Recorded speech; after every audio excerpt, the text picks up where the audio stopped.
Okay class, machine design. Machine design is a course of 4 credit hours. 3 credit hours are for theory and the remaining one is for the practical. Okay. Now these are the suggested books for machine design. One of them is Shigley and the other one is Hurmi.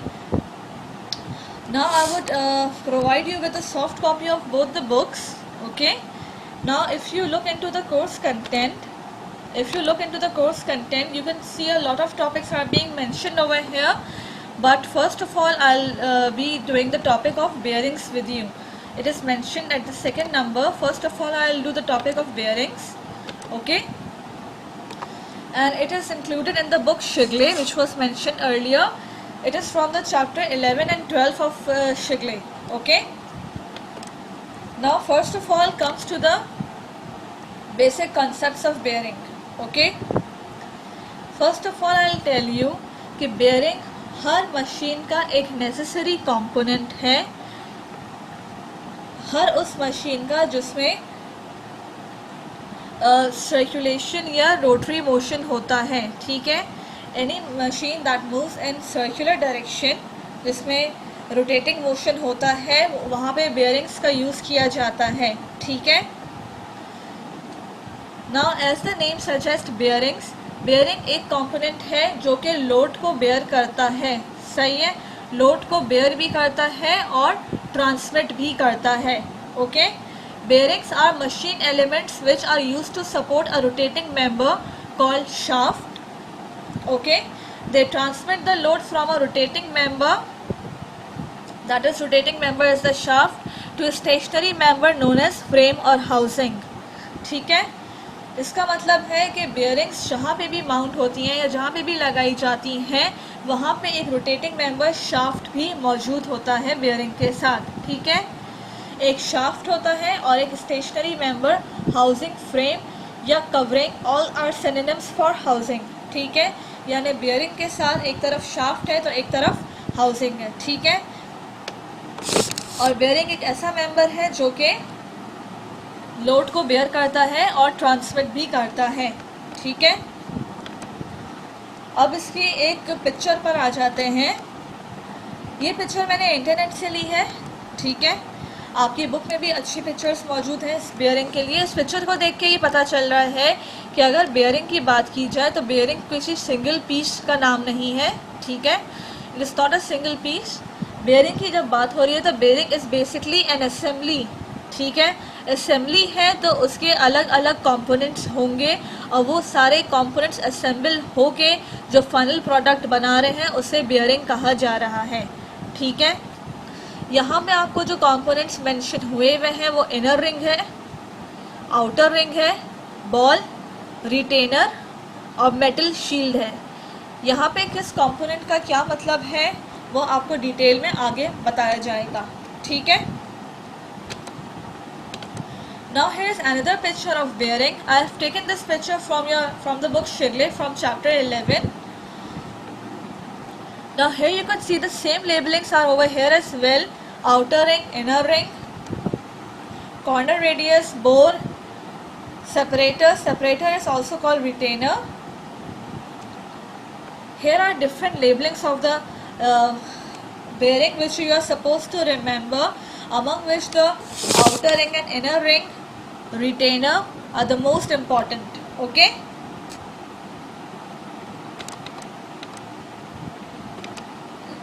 Now here comes some more details.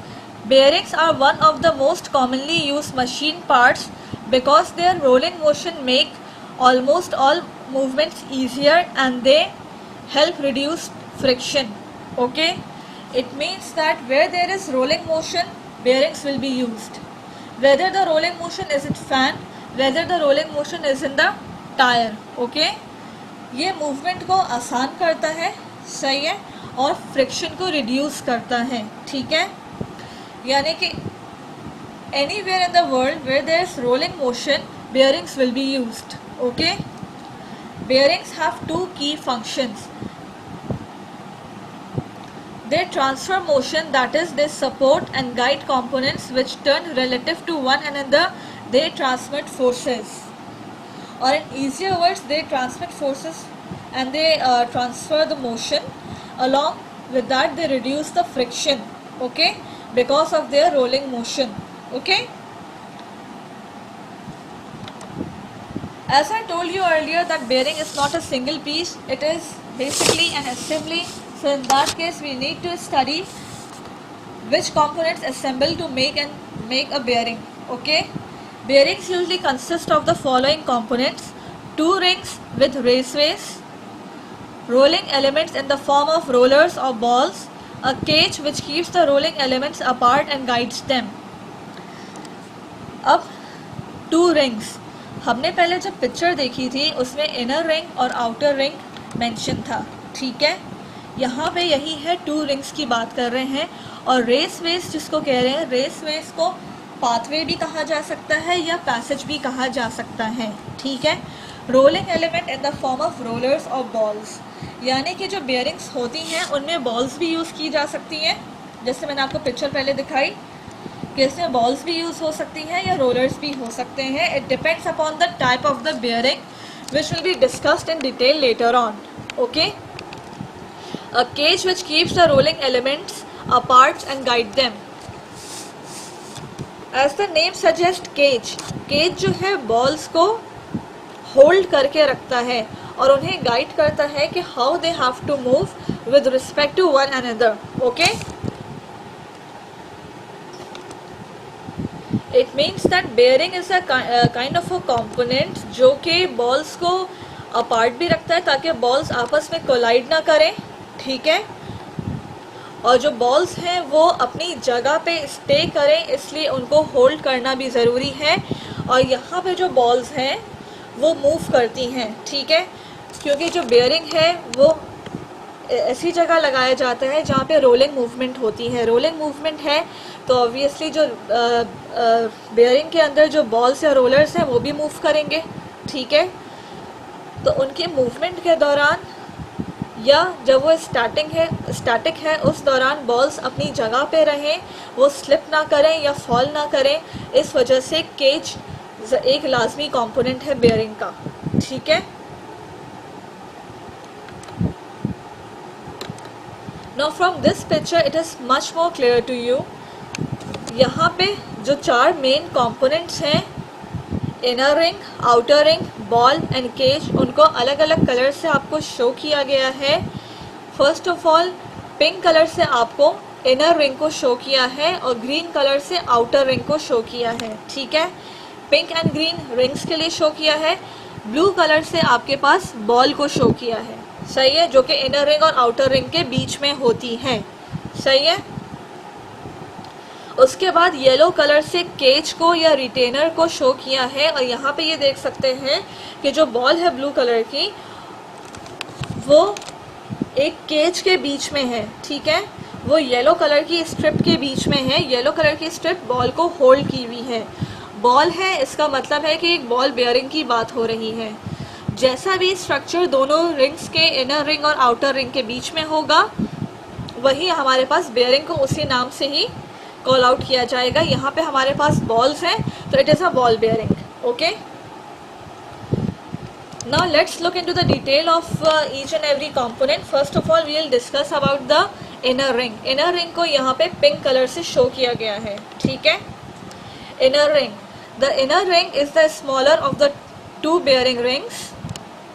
Inner ring has a groove on its outer diameter to form a pathway for the balls.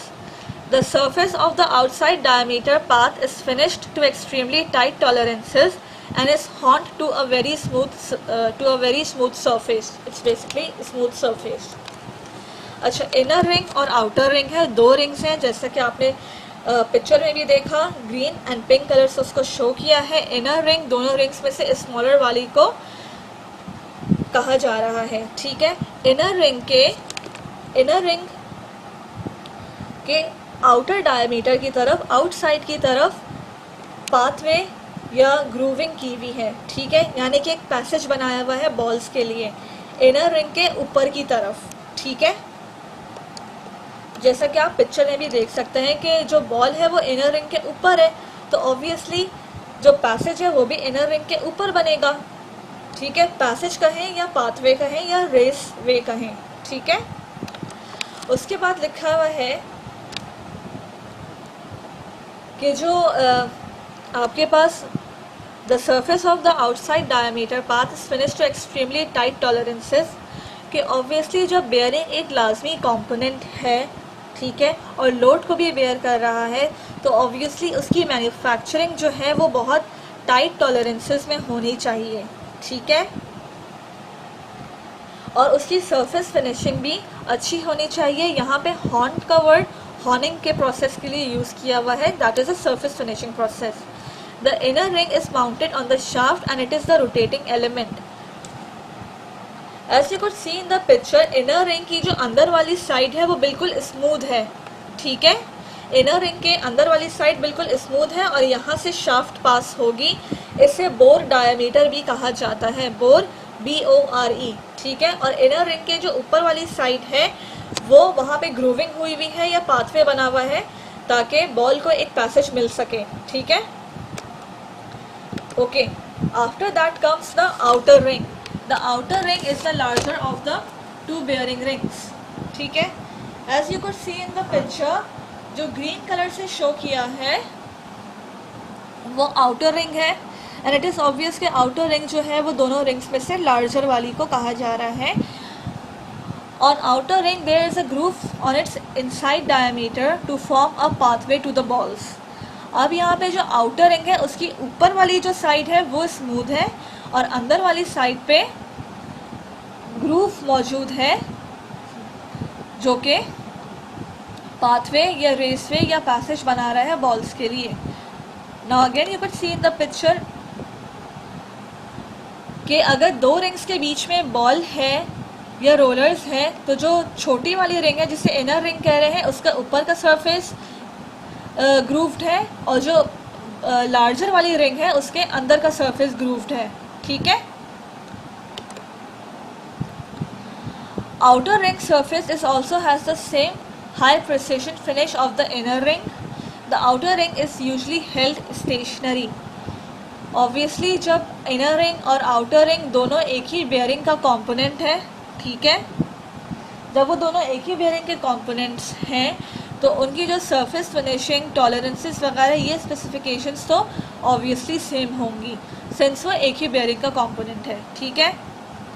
inner ring में आपके पास shaft होती है और outer ring most of the time stationary होती है और वहाँ पे आउटर रिंग के पास हाउसिंग होती है, हाउसिंग कह लें या कवरिंग कह लें, ठीक है।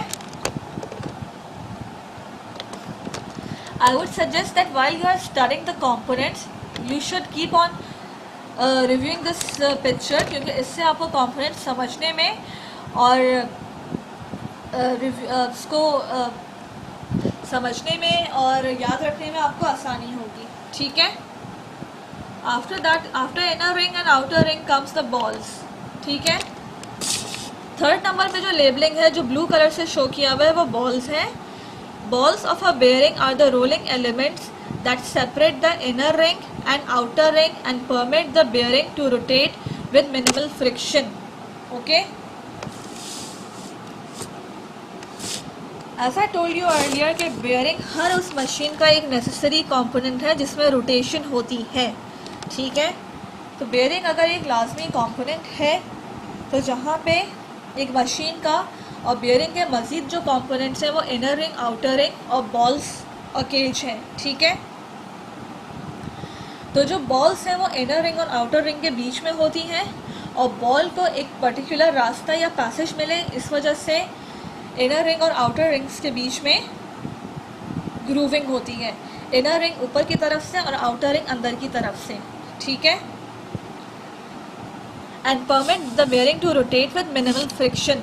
बॉल्स की वजह से फ्रिक्शन कम होता है, ठीक है, क्योंकि पॉइंट टू पॉइंट कॉन्टैक्ट हो रहा होता है, सही है। The radius of the ball is made slightly smaller than the grooved ball track on the inner and outer rings. Obviously जब एक आपके पास ट्रैक या पैसेज या रेसवे या पाथवे या सिंपली आप ये कहें कि एक ट्रैक बनाया है, एक रास्ता बनाया है बॉल्स के लिए, तो जो बॉल्स का साइज़ है वो उस ग्रूव्ड ट्रैक से थोड़ा कम होगा, slightly smaller than the grooved ball track, ठीक है। This makes the balls to contact the rings at a single point. इसकी वजह से जो कॉन्टैक्ट है बॉल्स के बीच में और रिंग्स के बीच में वो पॉइंट टू पॉइंट कॉन्टैक्ट होता है, ठीक है। ये ऑब्वियस सी बात है कि जब बॉल्स दो रिंग्स के बीच में मूव कर रही हैं तो बॉल्स का जो डायमीटर है वो ग्रूविंग से थोड़ा सा स्लाइटली स्मॉलर होगा, सही है, ताकि इंटरफेरेंस ना हो, सही है। और जो कांटेक्ट हो बॉल्स का रिंग्स के साथ वो पॉइंट टू वो सिंगल पॉइंट पर हो, पॉइंट टू पॉइंट हो, ठीक है। Ball dimensions are control to very high accuracy. Ball roundness, surface finish and size variations are important attributes. These attributes are controlled to a micro inch level. यहाँ पे ball की dimensions की और ball के structure की बात हो रही है कि ऑब्वियसली जब बॉल्स जो हैं दो इनर रिंग और आउटर रिंग्स के बीच में ट्रैप्ड हैं, ठीक है, so obviously balls can not be frequently replaced. तो इस वजह से ये नेसेसरी है कि बॉल्स को हाई एक्यूरेसी और प्रिसीजन के साथ बनाया जाए और जो बॉल्स का शेप है और सरफेस फिनिश है वो भी आपके पास बहुत अच्छी होनी चाहिए, माइक्रो लेवल पर होनी चाहिए, ताकि ड्यूरिंग ऑपरेशन हमारे पास फेलियर्स ना आए, ठीक है। After that comes the cage, और केज को रिटेनर भी कहा जाता है। The purpose of the cage and ball bearing is to separate the balls, maintaining constant spacing between inner and outer rings, to accurately guide the balls in the path during rotation and to prevent the balls of bearing from falling out. As the name suggests, cage मतलब balls को वो hold करके भी रखता है, ठीक है, आपस में balls को separate भी रखता है at constant distance, सही है। To accurately guide the balls in the path during rotation, ताकि rotations के बीच में या during rotation और at stationary condition balls जो हैं वो slip ना करें, ठीक है, अपनी position से deviate ना करें even at micro level, and to prevent the balls of bearing from falling out. It means cage जो है वो component है जो balls को hold करके रखता है और guide करता है for the purpose of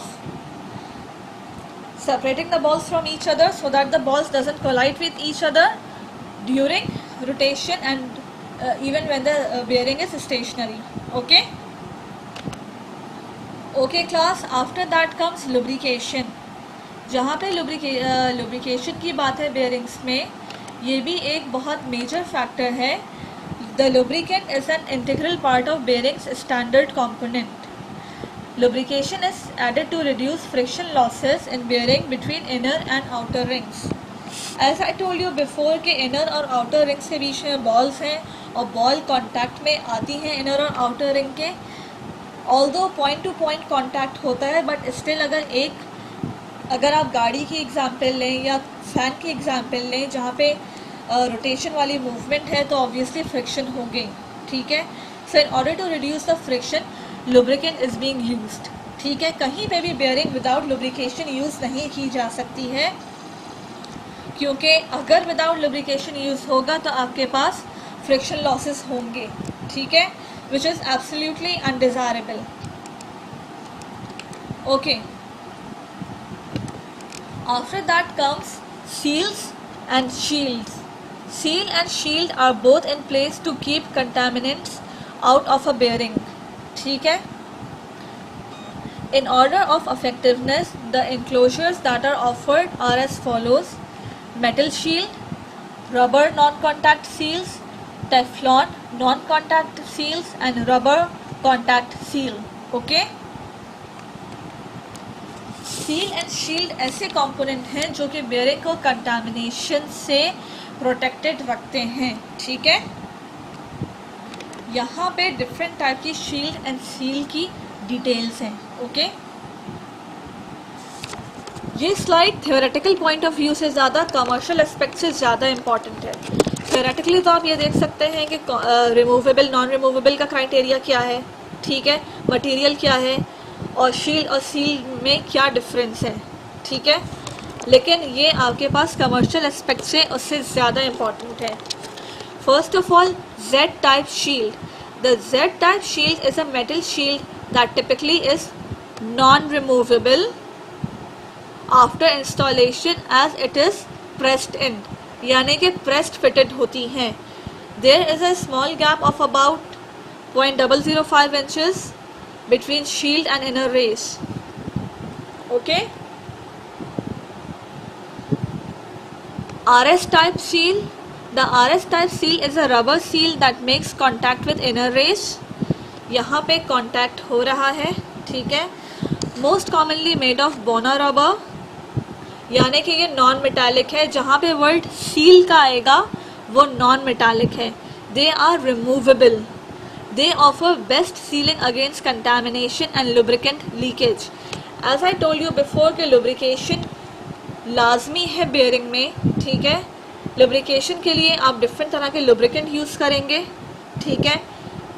और उनका जो है एक रिस्क होगा कि उनके लीकेज का एक प्रॉब्लम आ सकता है, और लीकेज जो है वो अनडिज़ायरेबल है। लीकेज ना हो इसके लिए यहाँ पे सीलिंग लगाई हुई है, ठीक है। इनर रिंग और आउटर रिंग के बीच में जहाँ पे बॉल्स हैं वहाँ पे लुब्रिकेंट भी यूज़ होगा, और लुब्रिकेंट लीक ना हो तो वहाँ पे सीलिंग का यूज़ किया जा रहा है। सील नॉन मेटालिक के लिए है। Okay, after that comes V type seal. The V type seal is a non contact type rubber seal that does not contact the inner race, ठीक है। नॉन कॉन्टैक्ट है but resides in grooved machine and the inner races creating labyrinth effect. Its performance falls between a metal shield and contact type rubber seal. Most commonly made up of Bona rubber, they are removable. Basically इस slide में आपको ये बताना चाह रहे हैं कि आपके पास कॉन्टैक्ट नॉन कॉन्टैक्ट दोनों तरह के होते हैं, ठीक है। मेटालिक नॉन मेटालिक दोनों तरह के हैं, रिमूवेबल नॉन रिमूवेबल दोनों तरह के हैं, ठीक है। T type, the T type seal is made of glass reinforced Teflon. This type of seal is removable and easily replaced. सही है। अब ये आपके लिए कमर्शियल एस्पेक्ट से किस तरह इम्पॉर्टेंट है, नॉलेज बेस्ड तो मैंने आपको बता दिया कि क्या इसकी सिग्निफिकेंस है, ठीक है, being the component of bearing. अब इसकी कमर्शियल सिग्निफिकेंस क्या है ये मैं आपको नेक्स्ट स्लाइड में बताती हूँ। जब भी आप मार्केट से बेयरिंग को परचेज़ करेंगे तो जनरली आप मार्केट से जब भी कुछ परचेज़ करते हैं तो कोई ना कोई स्पेसिफिकेशन बताते हैं कि मुझे किस तरह का चाहिए, किस साइज़ में चाहिए, ठीक है। इसी तरह बेयरिंग का भी यही क्राइटेरिया है कि जब भी आप बेयरिंग परचेज़ करते हैं, आप रेंडमली कोई भी बेयरिंग देख लें मार्केट में या किसी वर्कशॉप में, तो उसके ऊपर एक कोड मेंशन होता है। वो कोड ये रिप्रेजेंट करता है कि बेयरिंग किस टाइप की है, उसका डायमीटर, उसमें शील्डिंग कैसी यूज़ हुई हुई है, ये सारी वो डिटेल बताता है। यहाँ पे एक एग्जांपल है, ये आपके पास थ्योरेटिकल एस्पेक्ट से ज़्यादा, बहुत ज़्यादा कमर्शियल एस्पेक्ट से इम्पॉर्टेंट है। And being an engineer you are suppose to know कि मार्केट में आपके पास बेयरिंग्स जो है वो किस तरह के स्पेसिफिकेशंस में अवेलेबल है। 6203ZZ-C2 62 आपके पास bearing series code, single row deep groove ball bearing of dimension series 02, ठीक है। यहाँ पे आपको डायमेंशन सीरीज और बेयरिंग की टाइप पता चल रही है शुरू के 2 डिजिट से, ठीक है। उसके बाद 03। अच्छा, आपके पास मैं ये बता दूं कि अगर 03 मेंशन है तो ये इसका बिल्ट इन है। 03 का मतलब कि 17 मिलीमीटर्स डायमीटर होगा, ठीक है। ये आपके पास बोर डायमीटर की बात की जा रही है। जो आपके पास इनर रिंग लगा हुआ है, इनर रिंग मैंने आपको बताया था कि इनर रिंग का आउटर सरफेस जो है वहाँ पे आउटर सरफेस ग्रूव्ड होता है और इनर सरफेस स्मूथ होता है, ठीक है। जो इनर सरफेस स्मूथ है इनर रिंग का, that is basically bore diameter, ठीक है।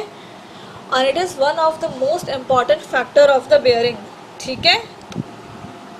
बेसिकली बोर डायमीटर इसलिए एक इम्पॉर्टेंट फैक्टर है क्योंकि जो बोर डायमीटर होता है, जो बोर है, वहीं से शाफ्ट को पास होना है, सही है।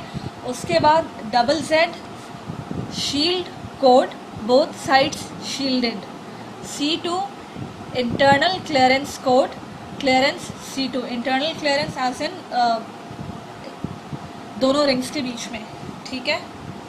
Shield code. अब यहाँ पे ये भी शो कर रहा है कि बेयरिंग की टाइप क्या है, उसका जो बोर डायमीटर है वो कितना है, और जो उसमें शील्ड यूज़ हुई हुई है, तो शील्ड जो है वो Z टाइप यूज़ हुई हुई है। तो इस तरह Z टाइप से आपको ये पता चल रहा है कि जो शील्ड है वो प्रेस फिटेड है और दो तरफ है, डबल Z से ये पता चल रहा है। यानी कि आपके पास जो मार्केट में बेयरिंग अवेलेबल है उसके कोड से आप सब कुछ डिकोड कर सकते हैं, all the specifications of the bearing, ठीक है। ये स्लाइड आपके लिए कमर्शियल एस्पेक्ट से बहुत ज़्यादा इम्पॉर्टेंट है। आपकी जो टेक्स्ट बुक है शिगले, उसमें इसका कोई कुछ मेंशन नहीं था, लेकिन मैंने अपने लेक्चर्स में इसको रखा है ताकि आपको मार्केट में बेयरिंग किस स्पेसिफिकेशन के साथ अवेलेबल है ये आपको पता होना चाहिए, ठीक है। ओके, आफ्टर दैट ये जस्ट एक रैंडम पिक्चर है which is just showing different types of bearings, ठीक है। बेसिकली डिफरेंट पिक्चर्स को और पिक्चर्स ज़्यादा से ज़्यादा इंक्लूड करने का पर्पस यही है कि आपको ये मेमोराइज हो जाए, आपके जहन में बैठ जाए कि how does the bearing look like, ठीक है। One more important thing is regarding the bearing materials.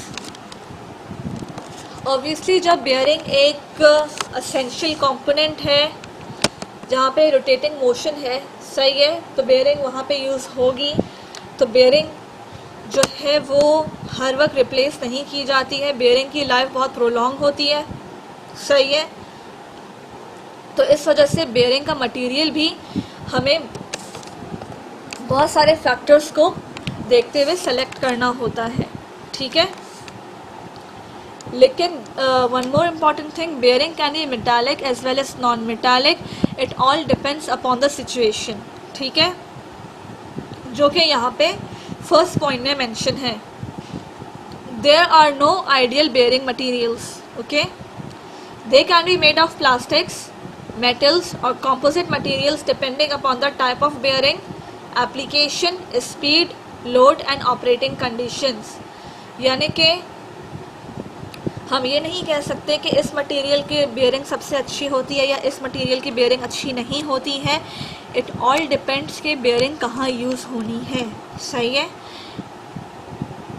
For example अगर टॉयज़ में यूज़ होनी है या फैन में यूज़ होनी है या गाड़ी में यूज़ होनी है, it all depends upon the application. It is critical to consider that bearing material is merely one detail in the process of bearing selection, and even the costless bearings cannot assure a successful performance if other design principles are ignored, सही है। यानी कि एक bearing selection में सिर्फ material या cost मायने नहीं रखता, सही है, और भी प्रिंसिपल्स हैं जिन्हें इग्नोर नहीं किया जा सकता। It means that material is one of a factor, not the only factor. The characteristics to be considered during material selection, basically there are various characteristics or various factors that could be considered, okay. I have mentioned some of them: corrosion resistance, fatigue resistance, porosity, friction coefficient, thermal expansion coefficient, thermal conductivity, compressive strength, cost। Bearing पे load apply होता है तो obviously उसकी compressive strength अच्छी होनी चाहिए, ठीक है। अलॉन्ग विद दैट फ्रिक्शन, जब एक मशीन ऑपरेटिंग कंडीशन में होती है तो ऑब्वियसली हीट तो प्रोड्यूस होगी, सही है। ये सारे और अगर कोरोजन हो जाए बेयरिंग में तो ऑब्वियसली इट्स अ फेलियर। ये सारे फैक्टर्स हैं जो कि बेयरिंग की सिलेक्शन में, बेयरिंग की मटेरियल की सिलेक्शन में इम्पॉर्टेंट होते हैं, ठीक है।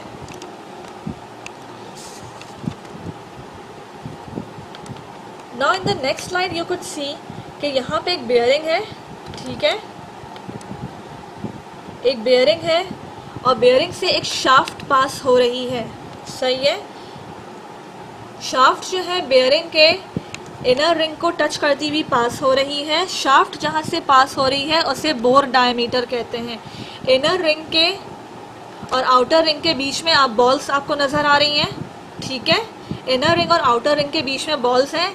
इनर रिंग के ऊपर वाली साइड को बॉल्स के लिए पैसेज के शक्ल में बनाया जाता है और इनर रिंग की जो अंदर वाली साइड है वो स्मूथ होती है ताकि उसमें से शाफ्ट पास हो सके, ठीक है। तो जहाँ से शाफ्ट पास हो रही है उसको बोर डायमीटर कहा जाता है और जहाँ पे भी बेयरिंग लगी हुई है वहाँ पे शाफ्ट भी होगी, इसीलिए जो बोर डायमीटर है वो एक इम्पॉर्टेंट फैक्टर है और वो बेयरिंग के कोड पे इसी वजह से लाजमी मेंशन होता है। यहाँ पे ब्लू कलर के एरो से यू कुड सी लोड लिखा हुआ है, यानी कि बेयरिंग के ऊपर जो लोड अप्लाई हो रहा है ये भी एक मेजर फैक्टर है बेयरिंग को स्टडी करते हुए, ठीक है। इनफैक्ट ये अपने आप में एक टॉपिक है जिसकी सिग्निफिकेंस थ्योरी में भी है और न्यूमेरिकल्स में भी है, ठीक है। अच्छा, हियर्स अनदर पिक्चर। यहाँ पे दो शाफ्ट्स हैं, शाफ्ट के ऊपर बेयरिंग लगी हुई है और बेयरिंग के ऊपर गियर्स हैं, ठीक है। तो यहाँ पे गियर की मैशिंग हो रही है, रोटेशनल मोशन है, शाफ्ट्स भी मूव करेंगी, ठीक है। As I told you earlier कि शाफ्ट्स जो हैं वो रोटेटिंग मेंबर होती हैं, सही है। Now here is another picture. यहाँ पे शाफ्ट के ऊपर जो आपको ब्लैक कलर की आउटलाइन नज़र आ रही है that is basically the bearing, ठीक है। तो बेयरिंग के बीच में से शाफ्ट पास हो रही है इनर रिंग से, सही है, और आउटर रिंग के ऊपर हाउसिंग है। हाउसिंग कहें या फ्रेम और covering, all these are synonyms, ताकि बेयरिंग को कोई डैमेज ना हो इस वजह से हाउसिंग के साथ बेयरिंग को माउंट किया जाता है, ठीक है।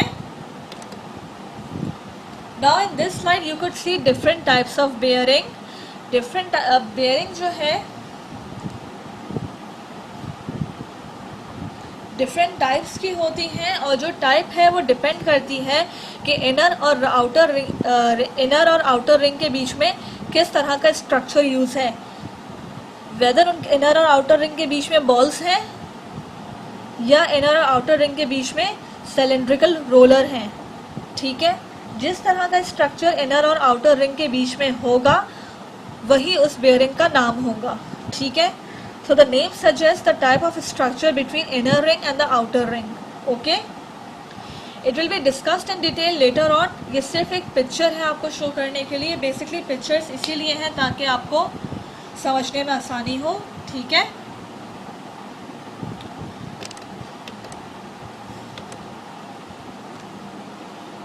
यहाँ पे आपके पास टाइप ऑफ बेयरिंग है, एप्लीकेशन कि ये इस टाइप की बेयरिंग कहाँ यूज़ की जाती है और एग्जाम्पल है, सही है। राइट नाउ ये स्लाइड आपके पास बेयरिंग के टाइप के हवाले से इम्पॉर्टेंट है और एग्जाम्पल के हवाले से, सही है। अगर बॉल बेयरिंग है तो वो कंप्यूटर फैंस में या सीलिंग फैंस में यूज़ हो सकती है, ठीक है। अगर रोलर बेयरिंग है तो कन्वेयर बेल्ट रोलर्स में यूज़ होगी, ठीक है। अगर टेपर्ड रोलर बेयरिंग है, टेपर्ड रोलर का मतलब है कि इनर रिंग और आउटर रिंग के बीच में जो स्ट्रक्चर है, जो रोलर्स हैं वो टेपर्ड हैं, ठीक है। They are not perfectly cylindrical, they are tapered और वो कार हब्स में यूज़ होती हैं।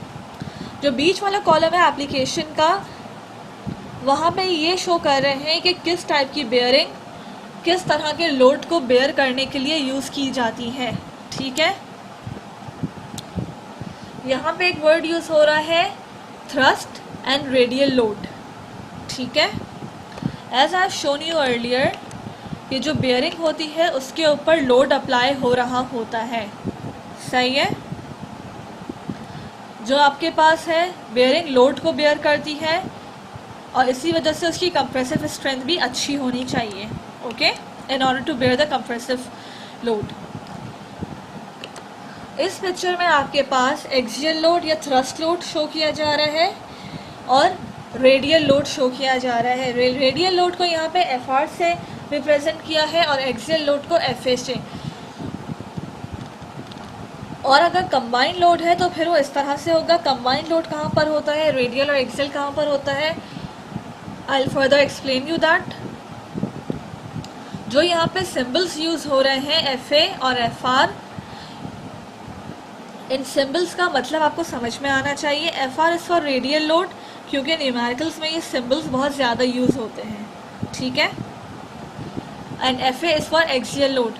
बेसिकली न्यूमेरिकल्स को करने के लिए you need a lot of focus, क्योंकि ड्यूरिंग द न्यूमेरिकल्स आपको जो क्वेश्चन में डाटा है उससे जॉट डाउन करना है, ठीक है। देन आपको फॉर्मूला आपको याद होना चाहिए, फॉर्मूले के लिए आपको करेक्ट सिंबल्स याद होने चाहिए, ठीक है। और फिर उसके बाद आपको चैप्टर 11 के न्यूमेरिकल्स सॉल्व करते हुए आपको टेबल्स भी देखने होंगे। तो अगर थोड़ा सा भी आपका फोकस आउट होता है तो वहाँ पे आपके मिस्टेक्स के चांसेस बहुत ज़्यादा हो सकते हैं, ठीक है। तो इस हवाले से आपको सिंबल्स बहुत अच्छे से याद होने चाहिए। Here is another picture जो रेडियल लोड और थ्रस्ट लोड को शो कर रही है। जो रेड कलर से है वो आपके पास बेयरिंग है, और बेयरिंग के बीच में से शाफ्ट पास हो रही है, सही है। जो इनर रिंग की अंदर वाली साइड से शाफ्ट पास हो रही है, जो कि बेसिकली बोर डायमीटर है, ठीक है। अब इसकी डिटेल में जाते हैं। Bearings typically encounter two kinds of load, radial and axial. Okay, I have told you before कि दो तरह के लोड होते हैं, radial load and axial load. Radial load occur perpendicular to the shaft, radial load perpendicular होगा, while axial load occur parallel to the shaft, ठीक है। तो जहाँ हमारे पास बेयरिंग लगी हुई है वहाँ पे लाजमी शाफ्ट भी होगी, जिसको रोटेटिंग मेंबर कहा शुरू में, ठीक है। तो radial load perpendicular to the shaft होती है और axial load parallel to the shaft होती है। Depending upon the application, the bearing is being used in. Some bearings experience both loads simultaneously, ठीक है। जिसकी एग्जांपल मैंने आपको इससे पहले वाली स्लाइड में दी थी कि बेयरिंग कहाँ यूज़ हो रही है, उसी अकॉर्डिंगली उसके ऊपर लोड अप्लाई हो रहा होता है, ठीक है। Axial bearings or thrust bearings are designed to withstand force in the same direction as that of shaft. Since axial load जो है वो पैरेलल होता है, तो जो एक्सियल बेयरिंग है, एक्सियल बेयरिंग इस वजह से कहा जा रहा है क्योंकि वो जो लोड बेयर कर रही है वो शाफ्ट के सेम डायरेक्शन में कर रही है। जो बॉल बेयरिंग है वो उस पर जो लोड बेयर कर रही है उसमें जो शाफ्ट है वो रेडियल लोड बेयर कर रही है, ठीक है।